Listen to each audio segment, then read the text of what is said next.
เขาบอกหาจะมาให้ความหวังเพื่อใดรู้ว่าคนนี้มันหวั่นไหว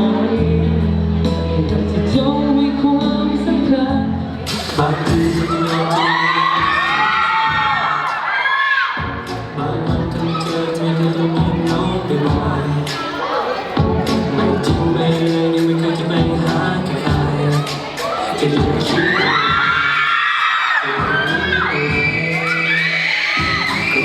จะทำเท่าไรใจถึงสปอร์ตตอนนี้ที่จะทำเท่าไรใจหายหลอดไม่ดูไม่แลไม่ได้จะให้ฉันยังไงก็จะไม่คิดอะไรแต่ฉันคิดได้ไหมโอ้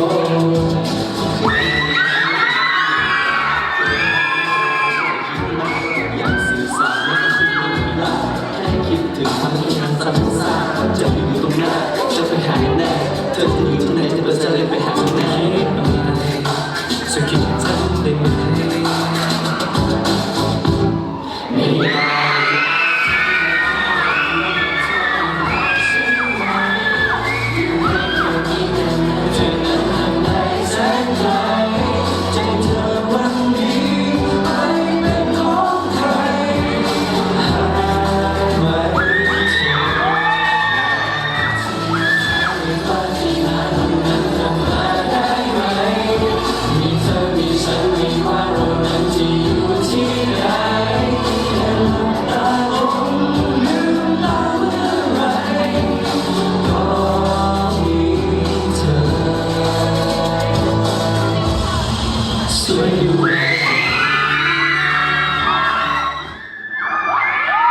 เอาแก่เลยนะแต่รู้ว่าถ้าแก่ดีจะไร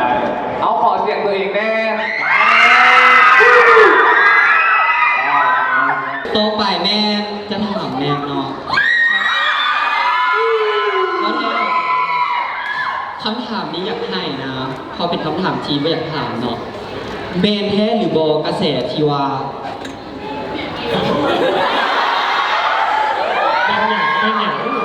แมงสิไป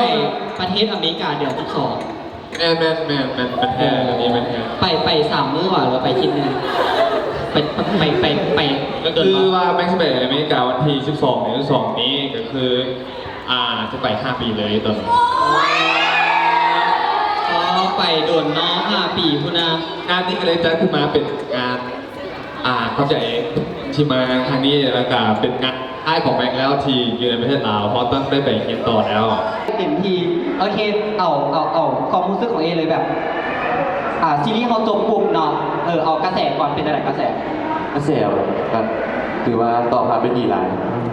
เพราะว่าเวลาไปดินนาโมไปรอดินนาโมเซ็นเตอร์อย่างเงี้ยมีทุกคนห้องผู้บังคับไว้เด็กไอ้ผู้ผ่าผู้จะผู้ผ่าปัดผู้จะอิดตัวบอกคือได้ว่าเคยเป็นไอดอลเพราะว่ามันเป็นพวกแบบแต่ว่าไอดอลนี่ชื่อพวกเขานะเป็นแบบเป็นไอดอลวันนี้โมเดลเวทีมาตีเพลงมาเต้นบอกแค่ว่าเสี่ยวเพลงอื่นมาเต้นแล้วญาติคนอื่นรู้จักแต่ละคนนี่เคยแสดงหนังมาก่อนเลยเป็นบอแม่ฉะนั้นทุกคนได้เห็นก็ต้องแสดงให้เบิ่งบอเริ่มกับใครดีเนาะถ้าเดินก่อนเวอร์ชันมาสิขอโทษฝนตกเป็นนี่ฝนตกแล้วมันมือสัญญาณหรอออกมาบ่ได้ซอกกันทงวันนี้อากาศดีเนาะโคตรโรแมนติกเลยคุณมาซ้ายเนี่ยนั่นเขาว่ากินข้าวนั่นเขาว่ากินตั้งแต่5 โมงจะ6 โมงแล้วเขายังออกมาเนี่ยแล้วเพื่อนจะมาหาเขา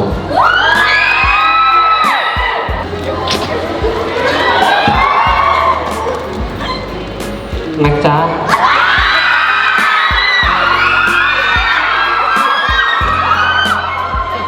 เนี่ย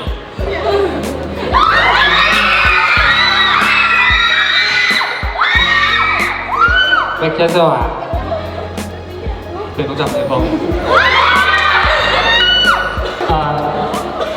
บุญตัน งานที่เขาจะไปมาเบียงกันเศร้าแล้วผมไปครับเพราะว่าคันมีแฟนเรารักใครกับฮักแฟนไหล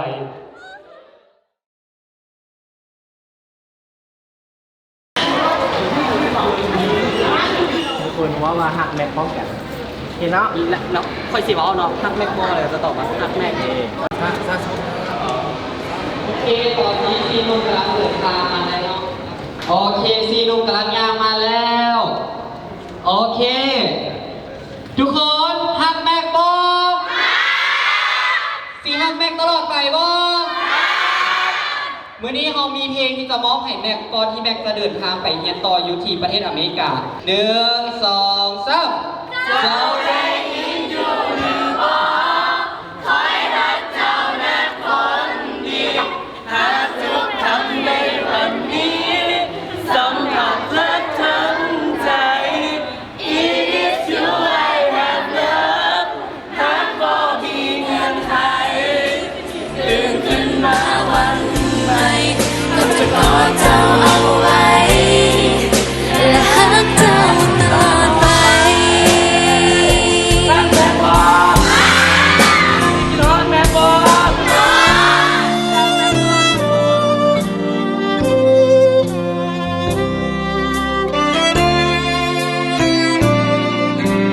ถ้าเป็นน้องแท้ๆทำอะไรไอ้ทางแม็กแหละแม็กไปเป็นตั้งใจเงี้ยทุกคนทั้งทางแม็กทุกคนทั้งทางแม็กขึ้นน้อยอยากมันไปมันมีบางอย่างที่มันตัดเข้าใจแต่ว่าได้รับเข้าใจเพราะว่ามันเป็นสิ่งที่เราเข้าใจแล้วในการ จะได้ยินอยู่เลยบ้าคอยหักเจ้านะคนดีหักทุกคำในวันนี้สัมผัสและทั้งใจ It is you I have love ถ้าได้พบเจ้าอีกครั้งเราจะกอดเจ้าเอาไป จบไปแล้วเนาะกับแฟนมีตชาราบอยเราก็หวังว่าทุกคนจะม่วนกับกิจกรรมครั้งนี้เนาะแล้วก็หวังว่าเดือนหน้านี้จะมีกิจกรรมม่วนๆมาให้กับ FC พาราทุกคนเด้อละเจอกันทุกคนบ๊ายบาย